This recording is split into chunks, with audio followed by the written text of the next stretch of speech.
Hey guys, so you all know what I'm here for. You guys know why I'm here. It's Saturday, so it's wrestling week in review.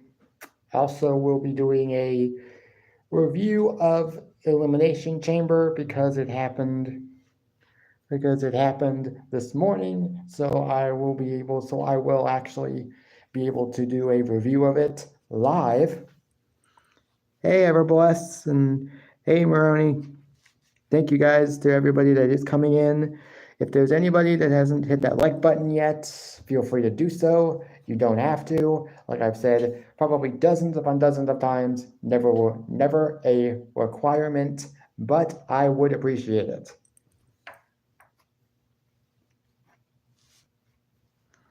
Yeah, Mox found out.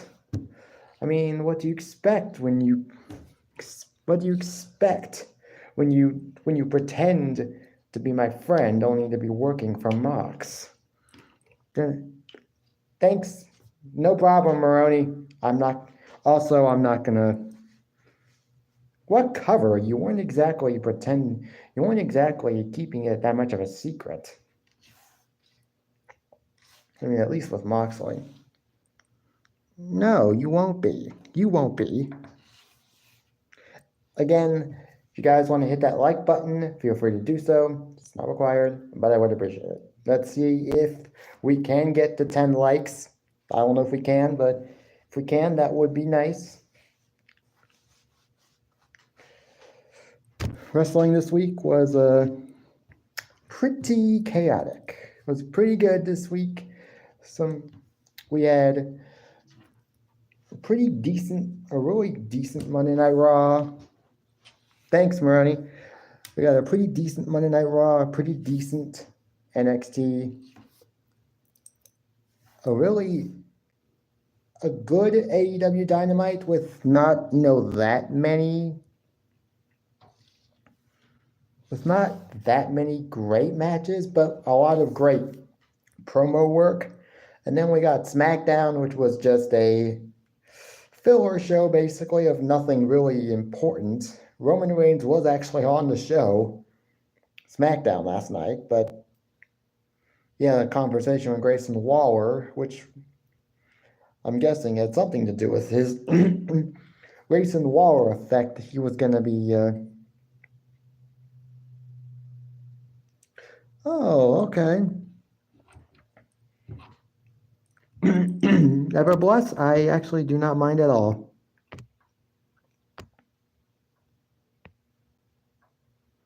As a standard mod, just for now. Nate, if you really are going to give me the global title, do it on Monday. Just do it on Monday. And get it over with, because I mean, yeah, no, he said on Matt's channel that that's his second channel. That's his second channel. Because apparently he got blocked, I think, on his main channel. Remember, because we all were thinking that he's a troll and whatnot? I don't think he is.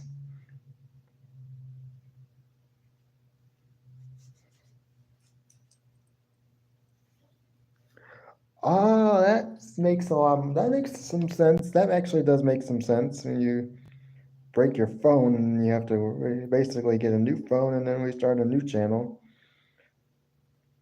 I've had that happen before. Yeah. Well, let's get into it. We got Monday Night Raw. Thank you guys for the 3 likes. Feel free to, if there's anybody that just now is coming into the live stream and they want to hit that like button, feel free to do so. It's never a requirement, but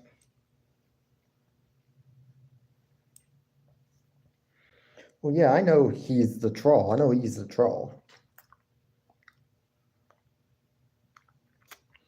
Interesting, Max. Interesting, Ronnie.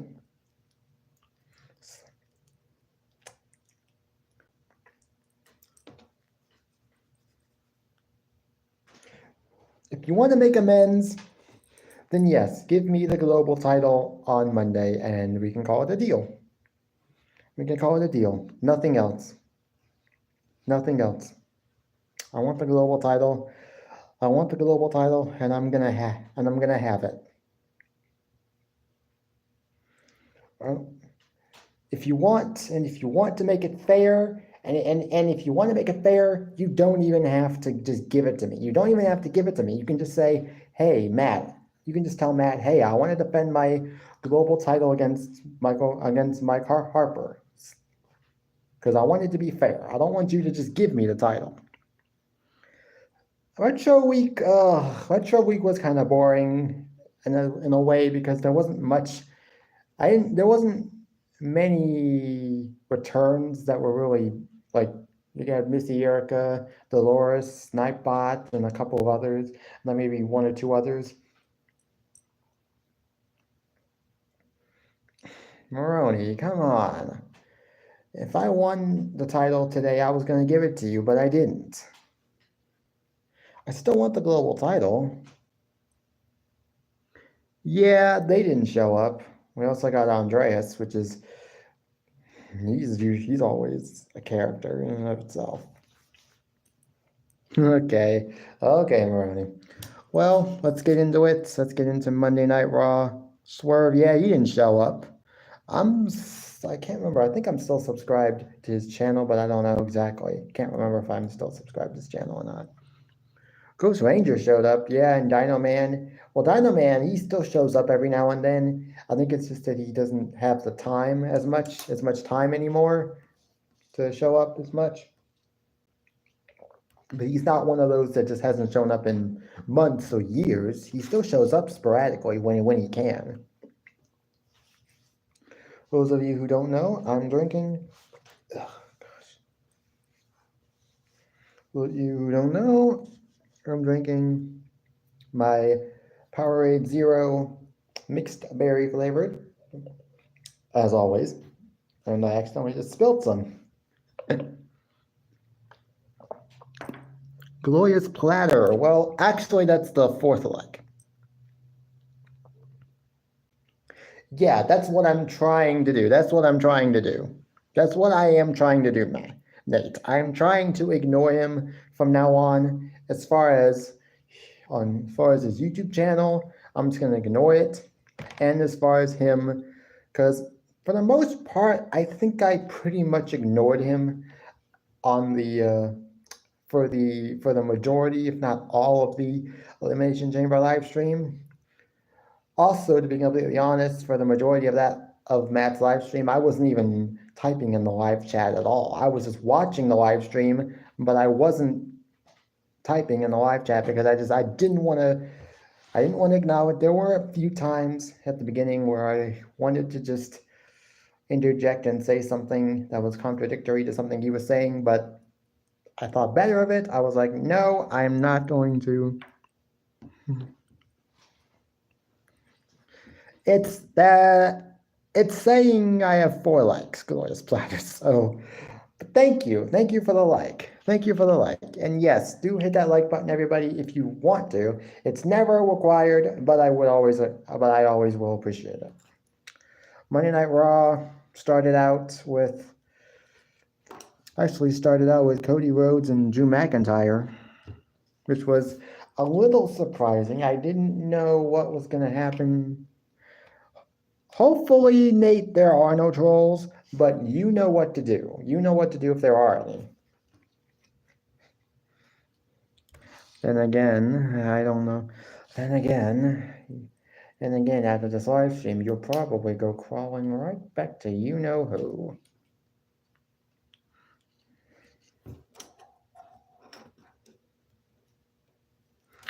Well, see, Cody Rhodes and Drew McIntyre did not know who was going to win this match. Hello, Jessica. I guess that was the 5th like. Thank you. I know, I saw. This match was actually very good, and it was almost like a pay-per-view level match they did just on regular Raw television, and I was wondering why it is funny. Because you turned on me. You turned on me. You don't expect me to just to not find anything now that happens to you funny. Because now you're seeing what it's like. Now you're seeing what it's like to make an enemy out of Moxley, and you don't like it. You don't like it.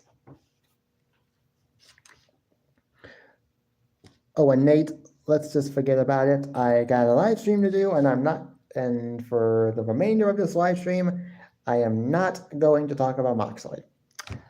Oh, Glorious Platter, thank you for showing up. Thank you for liking the stream.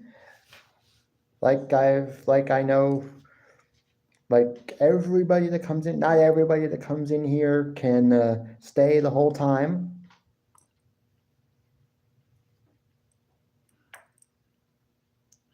I don't know, Everboss, but and hey, Austin, thank you for coming at fifth like. So thank you very much. Now, the ending of this match saw the Bloodline interfere in this match, which, to be honest, surprised me a little bit then, but then also didn't surprise me because after what happened at the WrestleMania kickoff in Las Vegas, Cody Rhodes and Drew McIntyre. Cody Rhodes is now basically public enemy number one, basically the Bloodline's top priority at the moment. And the fact that they gave Drew McIntyre the win against Cody Rhodes, and this was only his second pinfall loss. Only the first time he's been pinned in a match since WrestleMania 39 last year, and only his second loss technically since WrestleMania 39, because he did lose to Brock Lesnar at Night of Champions last year. You guys make it so easy. Moxley's made it so easy. He's made it so easy. No, Nate, I do not want you to finger poke me the title. I want to face you one-on-one for the title in a trivia question, okay? I'm not gonna accept a freebie or a handout, okay? I want to fight you for that title just to make it seem like. I mean, then again, Moxley could be watching this live stream right now, because I know for a fact he still sort of keeps an eye on my channel just to see whatever I may have typed up on my community tab, because I know that. So Bloodline interferes in this match. Drew McIntyre wins, which was surprising. Didn't think they were going to have Cody Rhodes actually lose, but this might actually be a good thing for Cody Rhodes, because last year going into WrestleMania, he was basically booked to be bulletproof going into WrestleMania. He was not touched. He was not attacked by the Bloodline or ever. He had a match against Solo Sikoa the Monday Night Raw before WrestleMania and won. Last year at WrestleMania, they made it seem all too obvious that Cody Rhodes might be the one to beat him because of the way he was booked. To just be bulletproof. But this year, they're going to give him some adversity. They're going to give him maybe a loss or two going into WrestleMania. And hopefully, he is able to beat Roman Reigns. There's a chance he might not, but there's a chance that he will. And I'll accept whatever happens. If Roman Reigns wins, I'll accept it. And I'll move on from it. I won't cry about it or pout about it.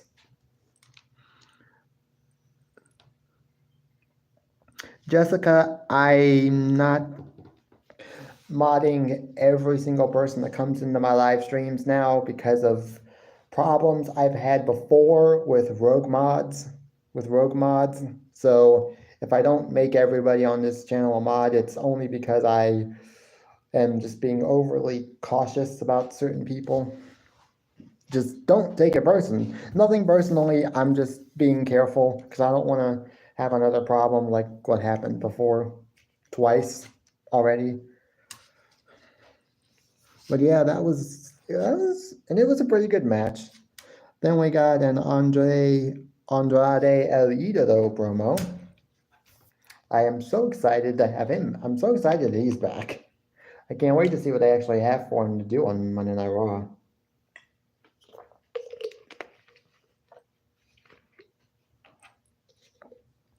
Yeah, thanks. No, I don't know. I think we already might have an honorary use, and that's Sammy, and that's Eric Freeman. Basically, Maroney is the tribal chief. Robert is the wise man. I'm Solo Sokoa. Hannah is Jimmy Uso, and then I guess Eric Freeman is Sami Zayn. Is the Sami Zayn of the lives of the bloodline, the honoraries. No, I'm Solo. I'm Solo. You can't both be Solo. Hey, Hannah. Now, Hannah, I will actually make you a mod because I know you, and I do trust you to be a good mod. Oh yeah, that's gonna be. After this match, oh, that's cool, Aaron. Austin, if you want to put the link to your live stream in the chat, feel free to do so. Also, after the match between Cody Rhodes and Drew McIntyre, Cody Rhodes was backstage, I guess in a medical room, doctor's room. Seth Rollins came in, sort of.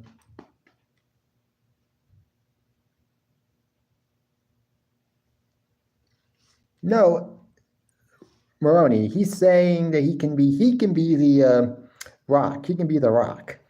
He can be the Rock, which is actually not that bad of an idea. Maybe. Oh, I don't know why. Huh. You can look, Austin, and see if he's banned. I'm not sure how he's banned. I'm not actually sure how you unban people. Well, see, we got a Jay Uso message for Gunther in before their main event match for the Intercontinental title. We got a sit-down interview with Michael Cole for Nia Jax and Rhea Ripley. This wasn't that bad. Pretty standard for what I've seen in the past couple of years from years. Oh, Austin already put the link to his live stream in the chat. I asked him if he wanted to do that. If he wanted to do that, he was allowed to do it. I allow people to not only put the links to maybe their live streams if they're live, if someone wants, or if you want to put the link to your channel in the chat so that people can subscribe to you, feel free to do that as well. We also got in our Truth interview. This was actually really good. Our Truth interview. I can't remember exactly who was the one that actually interviewed him, but he was basically talked about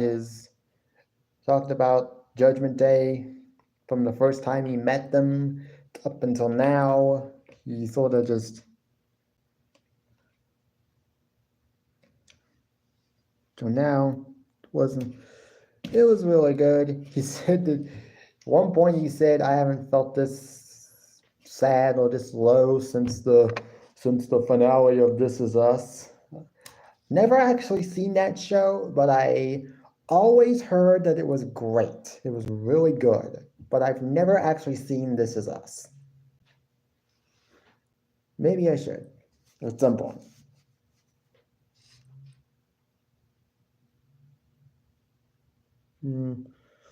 What's MC and CM? I don't know. I'll believe it. I'll believe it when I beat you for the global title on Monday, Nate. We also got a Sami Zayn interview. We got a bunch of interviews. What do I like to do? That's a tough. Well, I mean, what I like to do mainly is obviously what I'm doing right here, going live on YouTube. I like doing that. I like watching TV shows, movies, sports. I like also like working out, doing stuff. Maroney, I think I know what he's doing, okay? I think I know what he's doing. So I wouldn't take his comments too personally. Like, I think I know it, and if I know what he's doing, it's like, yeah. I mean, look, Cody Rhodes could finish his story. And he might not. And like I said earlier, I'm not gonna cry or pout about it. If he doesn't win, then I'm just gonna accept it and move on from that. We also got a great. In order to save space, on my notepad, I write down the names in like their initials, and I can't even remember some of these names that I wrote in initials. We did get another message, this time from Gunther to Jey Uso. We also got a Drew McIntyre interview following his win against Cody Rhodes. We also got great. I can't even make it. We got Chad Gable. We got Chad Gable versus. No, I don't. I don't smoke or do any of that. I don't drink alcohol. I don't do any of that. My body. Okay, now I know you. Now I know you're just joking around with me, okay? Now I know you're just joking around with me because you would never actually say that. Now I know you're just joking. Yeah. Joke around if you want, Nate. I'm still going to be the global champ. I'm going to be the global champ, and there's nothing you or Moxley are going to be able to do about it. We got Chad Gable versus Ivar. This is, I think, like the third or fourth time they've had a match together, and I'm hoping this is the last one we see. It was still as good as the other matches have been. Maybe not as good as maybe the last one they had, but hey, it doesn't matter. It was a good match. Went about 4 or 5 minutes. It was okay. We got a last chance battle royale to determine who will be the final entrant in the women's Elimination Chamber match. And at Elimination Chamber, I actually was kind of hoping that Jade Cargill would enter this match and win. But as soon as I heard that Raquel Rodriguez had come back and was now in the match, I was like, okay, she's winning. But what a person to win. It makes the Elimination Chamber match even that more star-studded because you basically got a whole slew of women in there that are just so great and so good.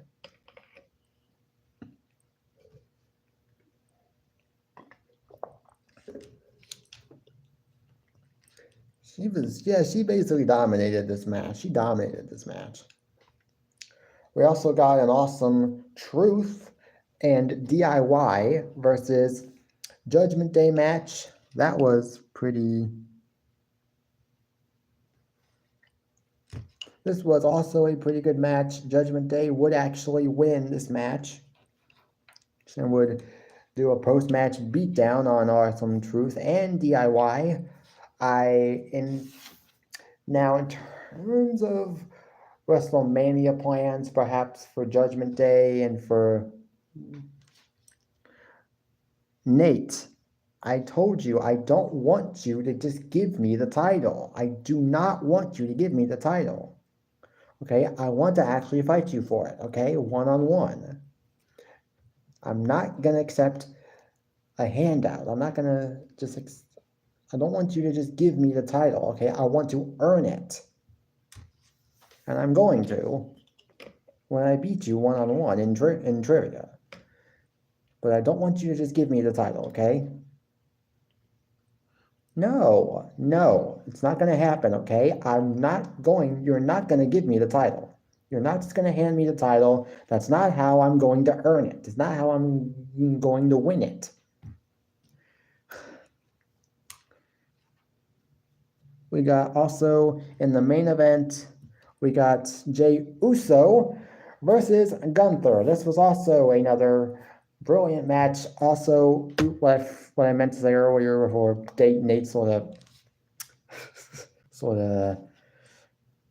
interrupted me a little bit or distracted me a little bit. In terms of WrestleMania plans for Judgment Day, as far as the tag team champions are concerned, Finn Balor and Damian Priest, I think that they are setting up potentially a match between Awesome Truth with R-Truth and Miz, with Miz and R-Truth actually winning the tag team titles. And that should be a very good match, and that should be a great moment for WrestleMania. Now, what happens after WrestleMania for Judgment Day, I don't know. Does Damian Priest cash in his Money in the Bank briefcase? And if he tries to, does he succeed, or does Judgment Day screw him? I'm not. So it's okay, Jessica. Don't feel sorry for that question. It's a valid question. It's a valid question. I mean, I'm sure everybody has asked somebody at some point. But no, I don't. I don't do that. I want to keep my body. I want to live. I want to live till I'm at least 80 or 90, whichever. Just let me just say, I just want to live a long time. Yeah, Nate, no trolls. That's great. That's good. So far today, there have been no trolls on this live stream, which I am very much appreciated, which I very much appreciate. And obviously, if there are any trolls, I know you, because of what you did last week and getting rid of all those trolls. I know you're going to get rid of them this week, if any of them show up. Hopefully they don't, but if the trolls do show up, I know you're going to be the one to get rid of them. We got Jey Uso versus Gunther in the main event of Monday Night Raw for the Intercontinental title. This match was great. In the end, though, look who would show up for a second time in the night. Jimmy Uso, costing his brother the title. Gunther wins, actually, via roll-up, which is surprising, because most of Gunther's wins, if not all of them, have either come via pinfall or submission. So to see Gunther win via roll-up is interesting, to say the least. Jimmy Uso would then start attacking his brother, would say to his brother, no matter how big you get, I will always be the bigger brother. Basically, what this is his jealousy. Jimmy Uso is just jealous that his brother is over on Monday Night Raw making a name for himself, while he's still on SmackDown, being considered basically Roman's court jester or whatnot. And also, he just doesn't want his brother to be successful in WWE. Or at the very least, he doesn't want his brother to be more successful than he is. Well, what exactly has Jimmy Uso been doing since turning on his brother. Nothing. All he's done is eat a bunch of losses and played basically punching bag to a lot of baby faces. What? I don't remember. I don't see that. I do not know. I don't see that. I do not see that on my screen. So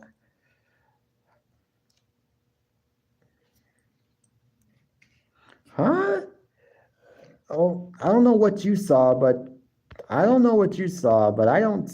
see that on my live stream ever.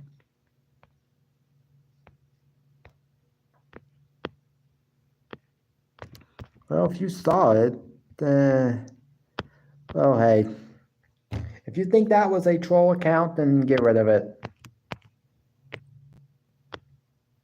Then get rid of it. But hey, thanks. Ooh, 8 likes. 8 likes. That is a good number. Perhaps we can get it to 10 likes. I would much appreciate it. That was it. Monday Night Raw. If I had to rate Monday Night Raw, I would rate it a 6.5 out of 10. Was good. The other thing that I didn't really like was the only part of the show that I didn't like at all was the Becky Lynch promo segment where all participants in the women's Money in the Bank match, when the women's Elimination Chamber match came out to say words to each other. Yeah, I know. Don't feel sorry for saying that. I like mommy too. Rhea Ripley. This was the only part I didn't like because everybody that had something to say in this segment sounded so manufactured or whatever, but this segment was just bad. Becky Lynch was really the only person in this segment that really sounded like genuine or honest, or just didn't sound like she was talking like a robot. She was the only one that didn't seem to be talking like a robot. Jeffrey, hey, thank you. Thank you for liking and sharing the live stream. I do appreciate it. Anybody that has use of their community tab, if you want to share my live stream out to your channel, feel free to do so. I do appreciate it, and perhaps it can help me get some more views. I am also, like I've said now for the past couple of months, the past like maybe 2 months, I am trying to get monetized this year. That's something that I do want to get done. I want this channel to be monetized at some point, so I'm trying to get watch hours and I'm trying to get subscribers. Right now I'm at like 409 subscribers. Hopefully at some point I can get to 500, and that's no, I don't cuss. At least not on YouTube, not when I'm live. So next up, we got NXT. NXT was also a decent show, a good show this week.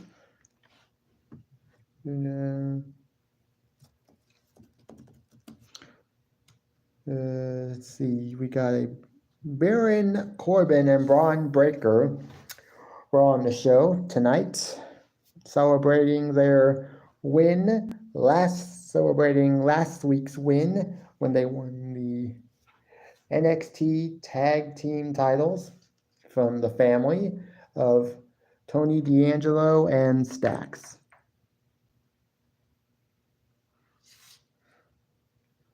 Nate, I can tell you this with 100% certainty, and I would never lie to you. No. Whatever Moxley is saying about me, it's completely false. He's just doing all of this because he doesn't like me, and he never has. I still don't even really know why he doesn't like me, because I never really got an explanation as to why. This has been going on for like almost, following this year, it'll be 3 years since I joined. 3 years. 3 years. Well, I don't know who that was that posted my picture, but it wasn't me. Because we already had this discussion. We already had that discussion about that before. That wasn't my picture. That was my picture, yeah, but I didn't post it to Instagram or Twitter. I don't even use Twitter. Never have. I feel like it's just too toxic. I only use Facebook and Instagram and YouTube, obviously. NXT, we got Braun Breaker and Baron Corbin came out to celebrate their win last week against the family. We got Chase U, and we also got Axiom and Nathan Frazier coming out saying that they want a shot at the NXT Tag Team titles. Then new NXT General Manager Ava Raine comes out and says, I like that idea. I think we have 2 deserving teams to potentially challenge for the NXT Tag Team titles, and that match. And so she made the match official with Chase U and Axiom and Nathan Frazier. It would happen later on in the night. Chase U would go on to win that match.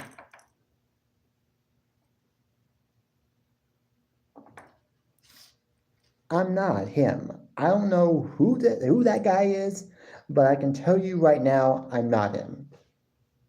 I can swear on my mother's grave. But then again, my mom's not dead, so I don't know. My mom's not dead, so I don't know how. I'm sorry, Nate, but anything he says to you, most of the time, it's going to be a lie. I would never lie to you about anything. I mean, look at all the things that I did for you, that I promised you, and I actually followed through on every single promise.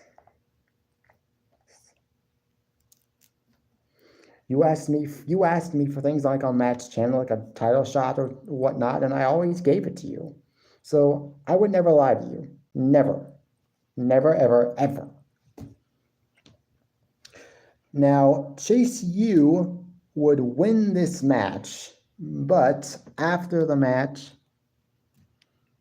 well, I don't know if everything he's saying to you is a lie, but most of what he says is a lie. Most of what he says is usually a lie. I mean, I don't know what he's saying to you now, obviously, because like I said before, I'm trying. Yeah.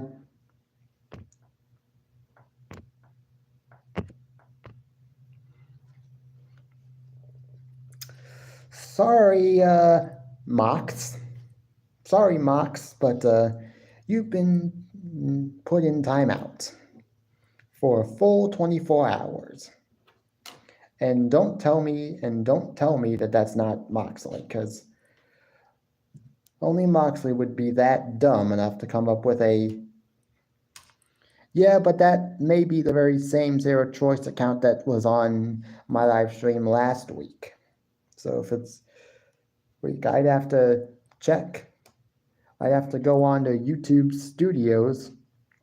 I'd have to go on to YouTube Studio's website to see if this person's actually banned on my channel.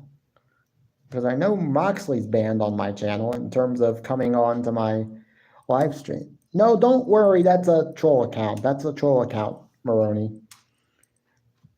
We had Chase U versus Axiom and Nathan Frazier to determine #1 contenders for the NXT Tag Team titles.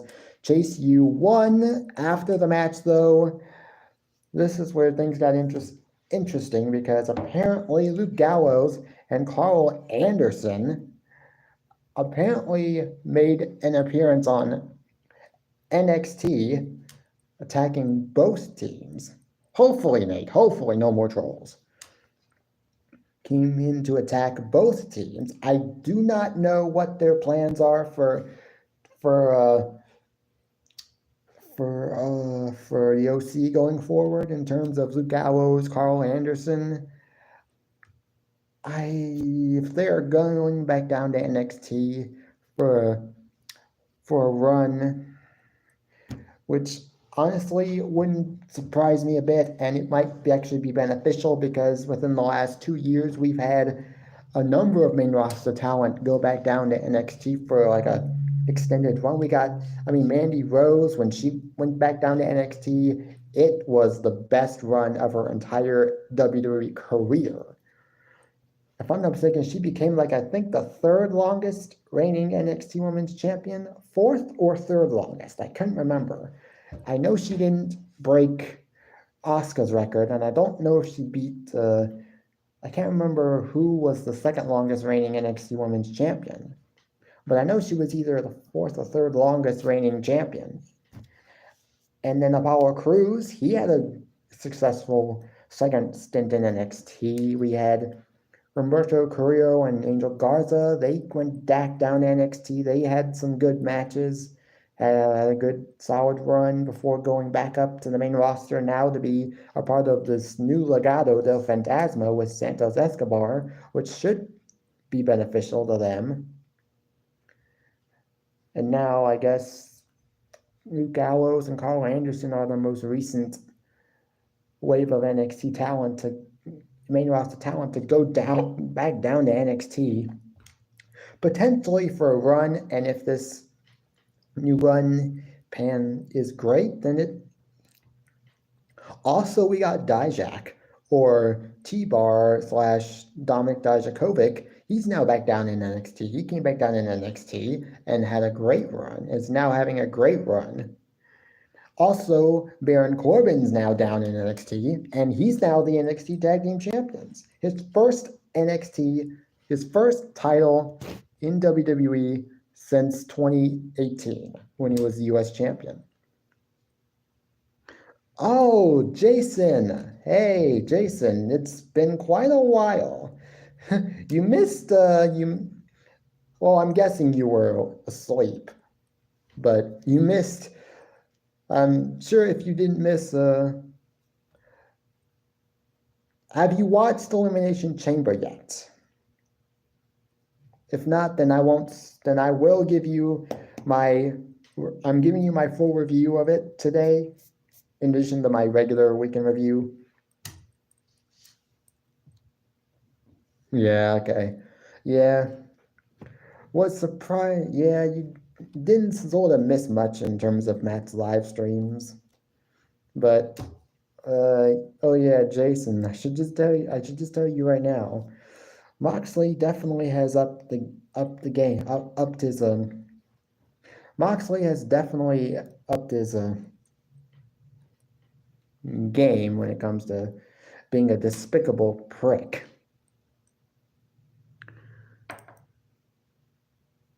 I know. I know. I'm just gonna tell you all right now, I stayed up all night. After SmackDown ended, what I did was I went into my room and I actually got on my phone and I was just watching. Yeah, he is. I know. But recently he's just been really been showing us how much of a prick he really is, and I'm hoping that we might finally be able to get him out.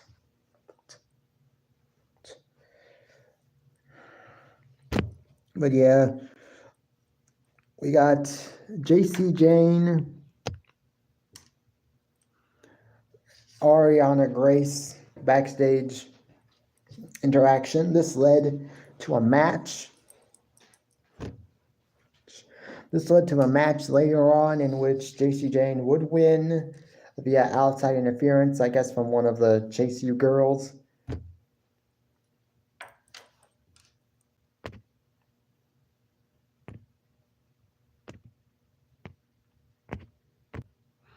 Okay, why is that count still coming?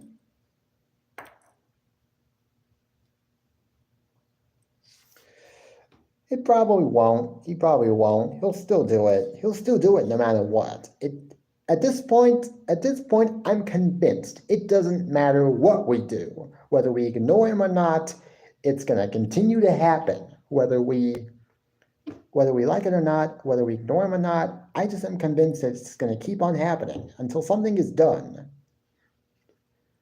Like, I am trying to ignore him. I'm now adopting a policy to where I'm going to try to ignore him at all times. Whether it's on Matt's live streams or even after the live streams, just don't respond to anything he says, nothing. Just ignore him. And fairly successful at it so far. We'll see if how long I'm able to actually keep up with this. I guess you could say a New Year's resolution. We got, what was interesting about this match is that Thea Hale was not really willing to interfere in the match on JC Jane's behalf. That may be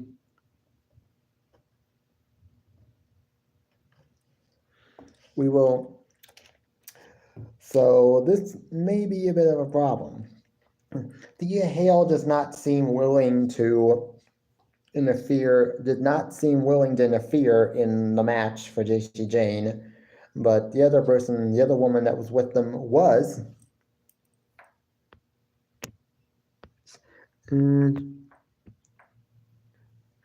I know. Yeah, again. With his millions upon millions of troll accounts that he uses to not only to win the awards, but also to come on my live stream. But not here about him. We're not here to talk about him. We're here to talk about wrestling, which is what I love to talk about. So from here on out, until the remainder of this live stream is over, the talk about Moxley is now done. Oh, Nate, that's what screenshots are for. That's what screenshots are for. You never know what you might catch someone saying on their channel. So that's why God created phones that allow you to screenshot things. And then you can send those screenshots to the right people and the wheels start turning.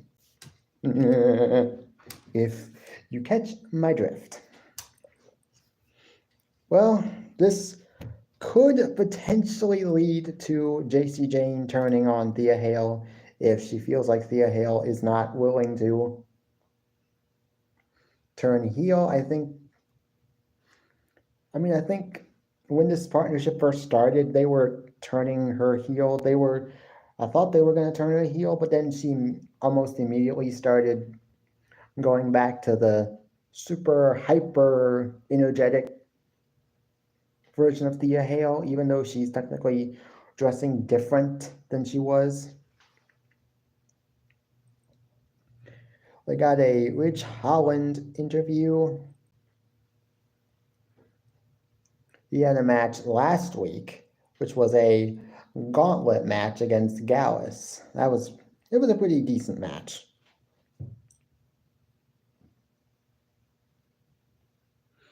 We also got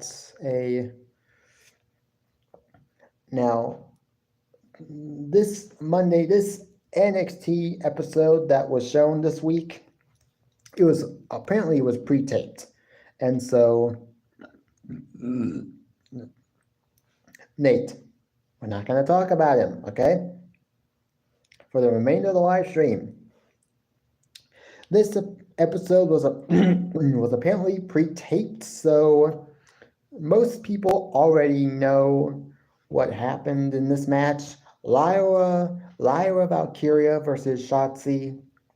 The match lasted like about 5 minutes or so, and Shotzi apparently got injured during the match, which was a little. Well, Nate, I'm sorry, but I'm trying not to acknowledge that person anymore. So can we just not? So I guess after the match, Lyra Valkyria did an open challenge, which Lash Legend apparently, in which Lash Legend, no, Nate, don't, okay, please don't. I don't want to have to. Look, we're not going to talk about Moxley, okay? I don't want to. I'm going to ignore him for the remainder of this live stream. I'm going to ignore him, not even talk about him, not even mention him, and I would like it if you did the same. Lava Valkyria won this match, went about 8 minutes. This was a nice little match, went about 8 minutes. Valkyria won. Lash Legend also wrestled twice that night against their first match was against Kaylani Jordan, which she won. So I guess we also got a Roxanne Perez versus Ren Sinclair match. Now, something interesting about Roxanne Perez, she might be turning heel in this match. The ending of the match saw her hit her finishing move, Pop Rocks, but then she almost immediately transitioned into a crossface / bank statement like submission move. Ren Sinclair tapped. But also Roxanne Perez did not want to release the hold at first. Eventually did. Thank God this match decision didn't get reversed like the last one did when she didn't want to release the hold on Ariana Grace, which caused the referee to reverse the decision and give Ariana Grace the win. That didn't happen here, so that's good. Also, the best match of NXT, the best match that I can think of for this week's NXT had to be Josh Briggs versus Brooks Jensen. This was a great match between two people who are obviously tag team partners. Both have sort of, I guess, went their separate ways as of late. They haven't really been in tag team matches as of late.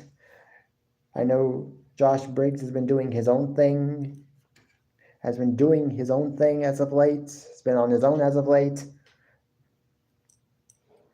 I'm not going to talk about it.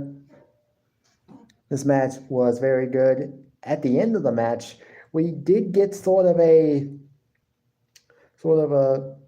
moment similar to WrestleMania 24 with Shawn Michaels and Ric Flair. Josh Briggs does win the match. At the end of the match, they both hug each other and as best friends. So that's the way that match ended. That was basically NXT. If I had to rate NXT, I would rate it a 6.5 out of 10. It was a good show. It wasn't necessarily great, but it was good. Now, for AEW Dynamite. This was also a good show with some great matches, some matches that could have been like not on the card, but then also a bunch of great promos. We got the first match, which was a BCC versus FTR match. This match went to a time limit draw, which I'm not overly excited about time limit draws. I don't mind them when a wrestling company doesn't use them all the time. just to think that this was only the second tournament draw that we've seen in AEW within the past month, like 2-3 weeks.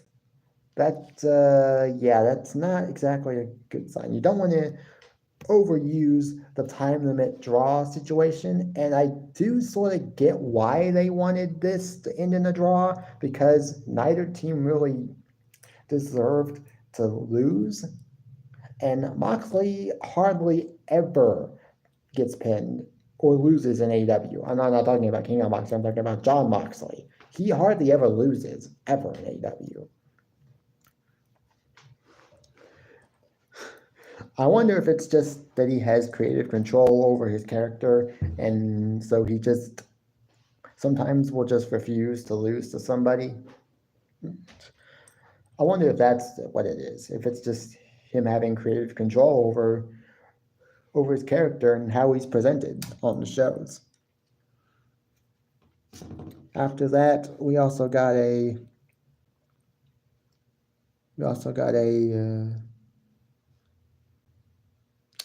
Mike Bennett of the Undisputed Kingdom versus Orange Cassidy.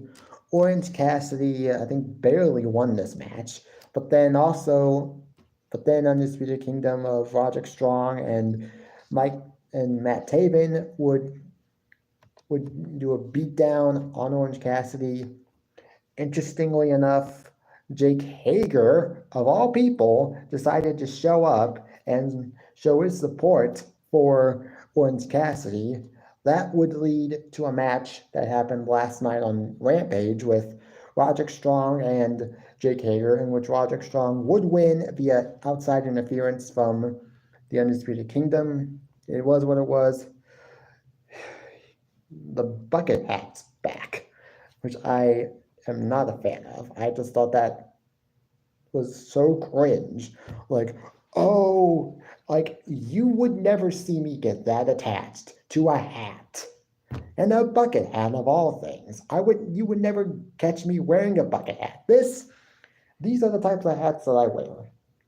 That and the other hats that you've seen me wear, obviously. But yeah, not a fan. Not a big fan of the bucket hat. I have shaved my hair before.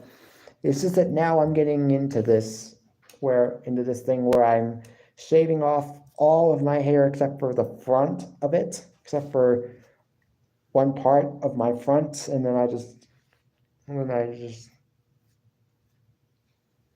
keep it like this.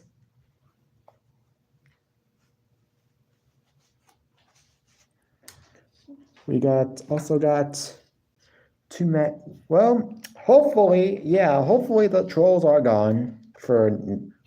Hopefully the trolls are gone. We got a Toni Storm versus, I can't even remember her name. That's how pointless the match was. It was basically just a way for her to show Deonna Purrazzo what a grappler she is in the ring. She won, obviously. They're never gone for good. Of course, they're gonna come back at some point, or new troll accounts are gonna come in. It's like, as soon as you get rid of a few troll accounts, a couple of new ones are just bound to show up eventually. But let's hope for the remainder of this live stream that they don't show up. We also got Deonna Purrazzo versus Marina Shafir. I do trust you to get rid of the troll accounts when they do show up. Marina Shafir is actually married to Roderick Strong of the Undisputed Kingdom. So that's interesting. Do they have a married couple working in AEW? They also have Taya Valkyrie and John Morrison in AEW, or I guess Johnny TV as he's called. So Deonna Purrazzo obviously wins this.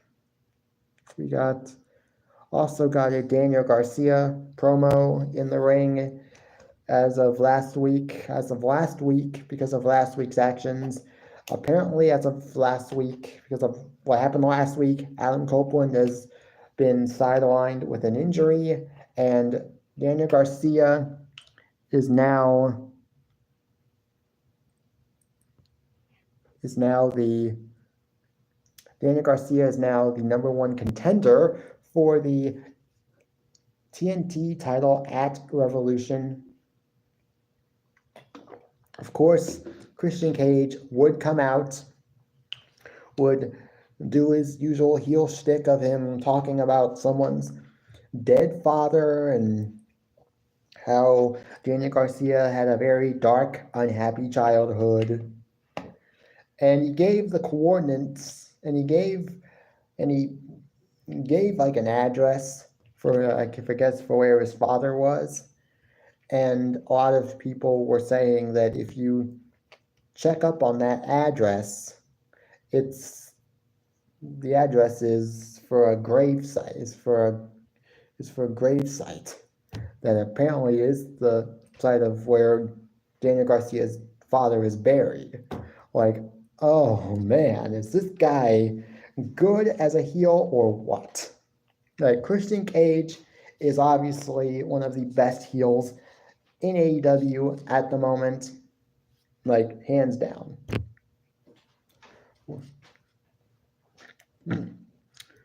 Christian Cage would then send his goons, Killswitch and Nick Wayne, to attack Daniel Garcia. Daniel Garcia and his buddy Matt Menard would fight them off. Good for them. As far as who's going to win that match at Revolution, I think Christian Cage does win unless they are going to give us Daniel Garcia winning the title, which I'm not going to be mad at that, but I don't know if Daniel Garcia is ready for a TNT, for a singles run as a title holder. Just not yet, maybe. I don't know. That's just me. Maybe that's just me. We got a Sting and Darby Allin promo. This was very good. Like I said, AEW was very promo heavy tonight, and they were all very good. This one was another good one. They talked about their upcoming match with the Young Bucks at Elimination at Revolution, which now is, I think, only a week away, maybe. I don't know when the match will actually take place, but I think it's like a week away. But it was what it was. We also got a Wardlow promo, which I thought was, of all the promo segments that we got, this was the best one.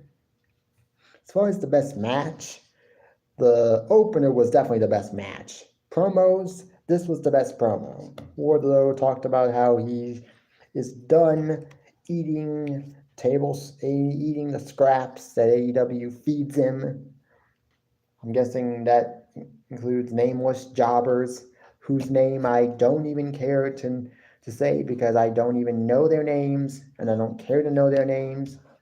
I mean, look, if you're going to build up Wardlow as a giant monster heel, just feeding him local talent and people that nobody even knows who they are, that's not building him up. Yes, he's going to win those matches and they're going to be squash matches, but what do they actually do for Wardlow? Nothing.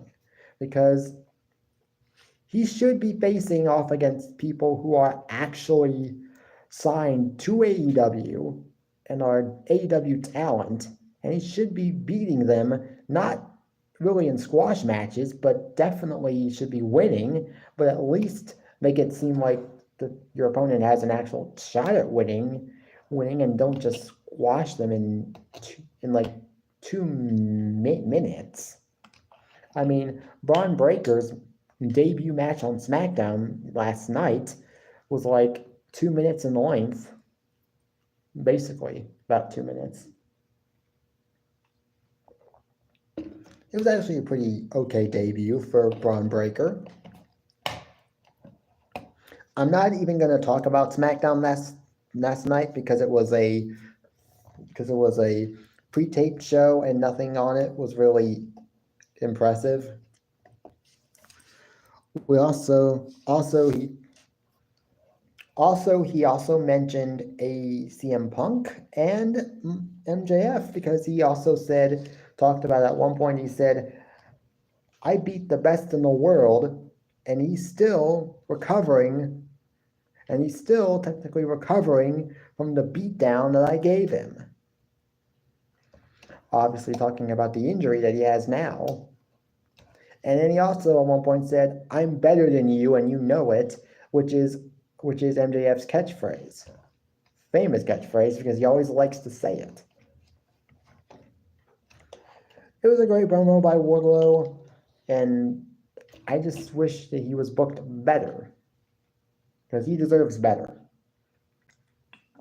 Main event was Samoa Joe, Swerve Strickland, and Brian Cage versus RVD, Hangman Adam Page, and Hook. What a weird trios match. Can they coexist, pal? I think, if I'm not mistaken, Samoa Joe, Swerve Strickland, and Brian Cage did win this match. If I'm not mistaken. I can't remember. It's okay, Nate. Okay. Well, hey, if you gotta go, you gotta go. Thank you for stopping by, though. I do appreciate you stopping by, though. Well, that was basically it for AW Dynamite. If I had to rate AW Dynamite, it would also be a 6.5 out of 10. Wasn't very good. Wasn't great, but it was good and decent. And now for Elimination Chamber. Like I just said a few minutes ago, I'm not doing a review for Monday Night SmackDown. It was a pre-tape show. Well, nothing much really happened that was of any interest to me. So I'm just going to get into Elimination Chamber. On the kickoff show, we got an Indy Hartwell, Candice LeRae versus Kabuki Warriors match. This was actually a very decent match. And I know there are some people that say, like, Indy Hartwell didn't get a reaction. She got a reaction. She got a decent reaction. It wasn't like an overly explosive reaction just because she's from Australia, but it was a decent pop. And I did hear, and I was watching the kickoff show on Peacock, and I did hear some Let's Go Indy chants. And I would be and I would love for you to tell me when during that match there isn't an Let's Go Indy chant going at some point. But Indy Hartwell, Candice LeRae do not win. The Kabuki Warriors do retain. I almost knew from the get-go this was a foregone conclusion. The Kabuki Warriors were obviously going to win. This was, I guess, a way to get Indy Hartwell onto the pay-per-view because she is Australian. Now, apparently, from what I now know that Bronson Reed was potentially scheduled to be at Elimination Chamber. That's interesting. The main show kicked off with the Women's Elimination Chamber match. This was a very good Women's Chamber match and was probably the best Women's Chamber match maybe that they've ever done. It was definitely better than last year's, even though last year's was actually really good too. But the first elimination was Naomi was the first one eliminated. She was eliminated by Tiffany Stratton.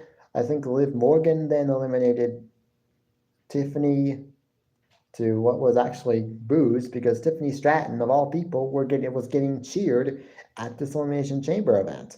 Surprising. Kind of like when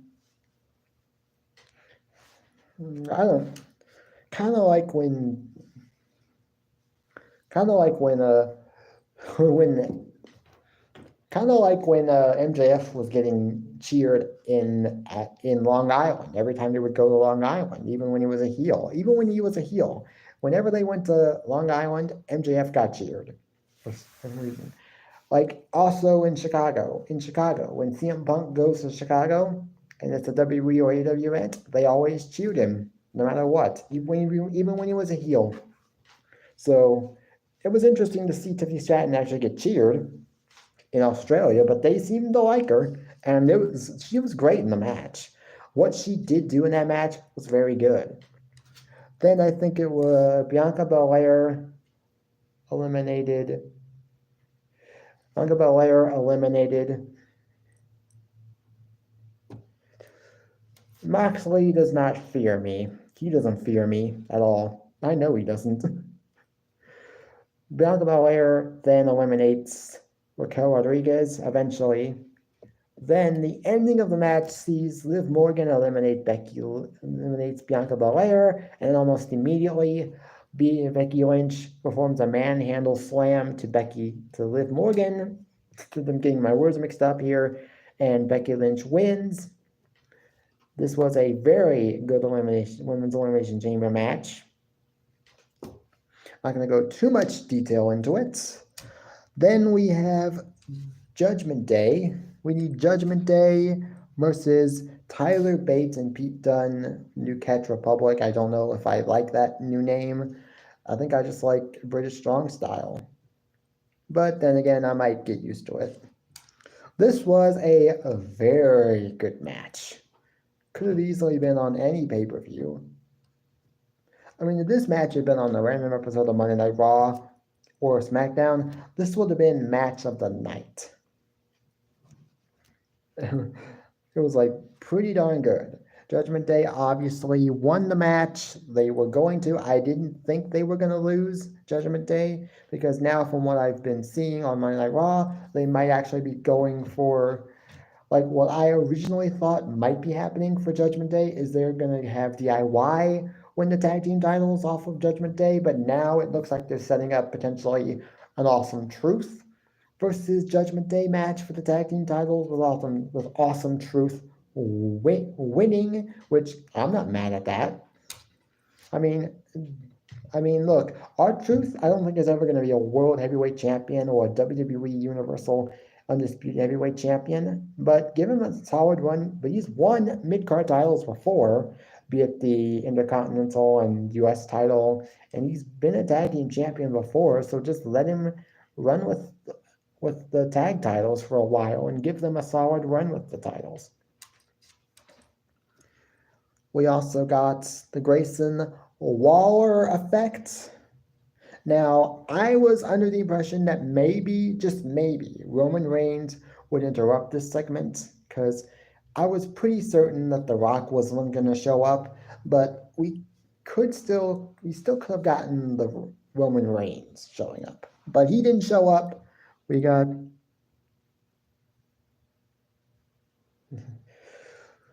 got Seth Rollins and Cody Rhodes. Basically, at one point, Cody Rhodes actually does challenge The Rock to a match anytime, any place. I don't know what this means because Seth Rollins also said, hey, I know, okay, you want a match against Rock, but just so you know, I'm still going to be with you by your side when this happens. I don't know if I can do that. I'll have to ask him on the live stream on Monday, if that's possible. I mean, you should ask him, Nate, because you're the champion. You're the champion, so you can ask him if you can change the title design to Roman's. I'm guessing you're saying Roman's current title design, of the Undisputed Heavyweight Championship with like the black strap and the yellow and the gold center. Yeah, you should do it because you should tell him because you're the champion, not me. I'm not the global champion yet. So what I had been wanting for WrestleMania is a one-on-one match between Rock and Cody Rhodes, night one, potentially the main event.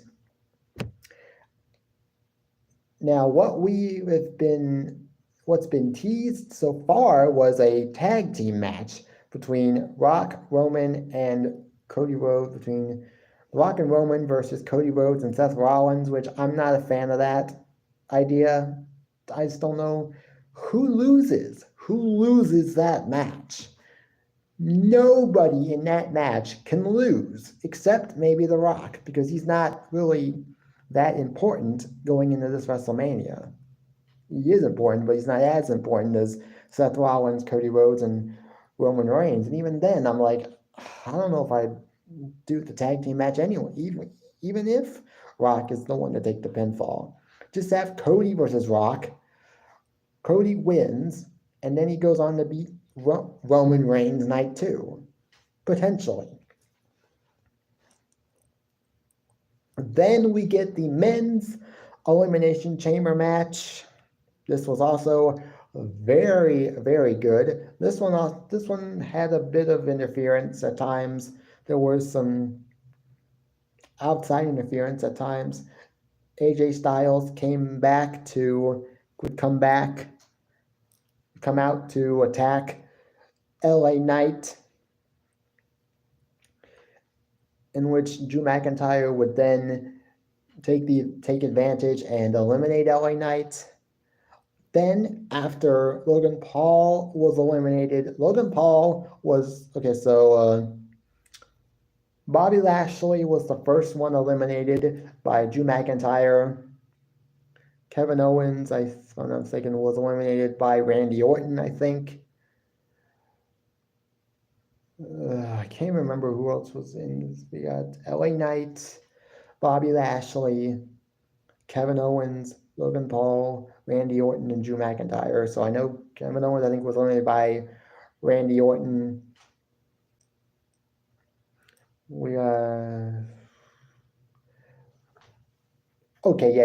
Drew McIntyre was then, I think, LA Knight was the next person to be eliminated after Kevin Owens, eliminated by Drew McIntyre. Randy Orton then eliminated Logan Paul after Logan Paul attempted to use the brass knucks, but then got RKO'd in the process, being eliminated. Randy Orton would then be eliminated next after Logan Paul decided to be a bad sport about losing and cost Randy Orton a chance at Seth Rollins after he hit an RKO on Drew McIntyre. Drew McIntyre covers. I think he either covered him or then did the Claymore kick. Covered Randy Orton. Obviously, he won the match. It was great. It was a great Elimination Chamber match. Again, another great Elimination Chamber match. Then the main event was Nia Jax versus Rhea Ripley. I did not expect this match to be as good as it actually was. I'm surprised it was. Yeah, I know how you feel. Aaron. I stayed up all night waiting for Elimination Chamber to start. So, and I've only gotten since Thursday night going into Friday night. Going into Friday, I had like 6 hours of sleep then. Thursday night, I had like 7 hours of sleep. And then tonight, today, I've only had like 2 hours of sleep. And that was between 10 and 12. Nia Jax and Rhea Ripley, it was definitely a match that I didn't expect to be as good as it was, but it was good. And Rhea Ripley does win. At one point, Nia Jax actually does her new finisher, which is the Annihilator, which is basically a bonsai drop. And I thought that was over. Rhea Ripley kicks out. I'm not sure what Nia's facial expression was when she did kick out of that, when Rhea Ripley did kick out, because I was on a friend of mine's live stream watching it with him. I mainly watched it on Peacock when I was watching just the Elimination Chamber matches, because I wanted to see who was going to win the men's Elimination Chamber match. So that's what I watched. I watched that on Peacock, but I didn't watch like the whole show on Peacock. But yeah, that was Elimination Chamber. The ending of the show basically was with I have no idea, Aaron, but maybe it's Moxley. But then again, I don't know why he would say that. I'm not a troll, obviously. That was Elimination Chamber. If I had to rate Elimination Chamber, it was a very, very good show. 7.5 out of 10. It was very good. Not like great, but it was very good. So, Grayson Waller effect, maybe they could have done without it. I mean, if it gets Cody Rhodes versus Rock at WrestleMania and not the tag team match that we've been teased, that's been teased a couple of times, then I'm okay with it. Because I think that match would be a little bit better than just a tag team match in which really none of those men could lose. Well, guys, this is basically it. This is basically it for me.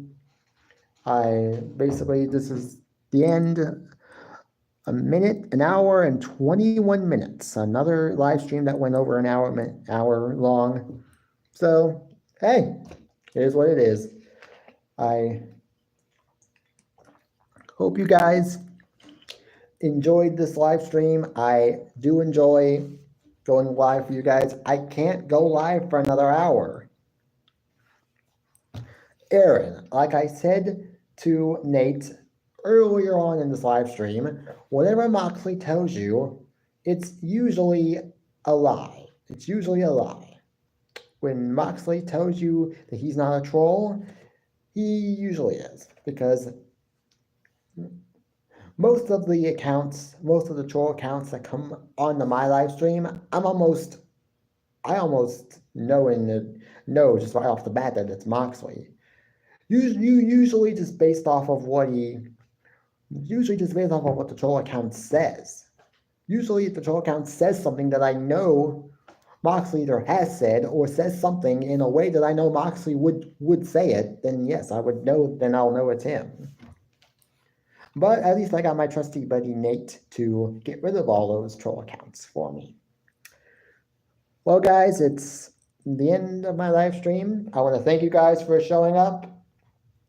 As far as when I decide to go live next, more than likely, it'll be 3:30, as always, on a Saturday for this. And maybe I'll go live again for another workout live stream soon enough. I do not know, but I do have to start doing those. I do have to start doing those again. I have been doing those. I've done like 2 in the last 2 months or so. Oh, thanks, Aaron. But again, thank you guys for showing up, and I guess that's it. I'll see you guys later. And until next time, peace. Bye, guys.